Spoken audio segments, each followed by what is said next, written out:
Hello everyone and welcome back. In today's video, I'll show you how to protect your online accounts with Google Password Manager in 2026. First, open Google Chrome and go to Google Password Manager. This is where all your saved passwords are stored securely in one place. Next, click on Checkup. Google will scan your saved passwords and show you if any of them have security issues. If you see any alerts, it's a good idea to update those passwords as soon as possible. Now, go back to the passwords section and open one of your saved accounts. Here you can review your login details and change your password whenever needed to keep your account safe. If you have a new account that isn't saved yet, click the Add button. Enter the website username and password, then save it securely in Google Password Manager. After that, open Settings.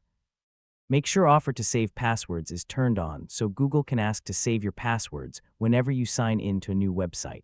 Also, enable Auto Sign-In. This allows Google Password Manager to sign you in automatically to your saved accounts, making the login process faster and more convenient. If the option is available, turn on Password Sync.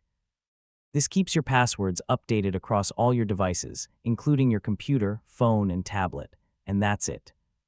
By following these simple steps, you can better protect your online accounts and keep your passwords secure with Google Password Manager. If you enjoyed this video, don't forget to like, subscribe, and turn on notifications for more helpful tech tutorials. Thanks for watching, and I'll see you in the next video.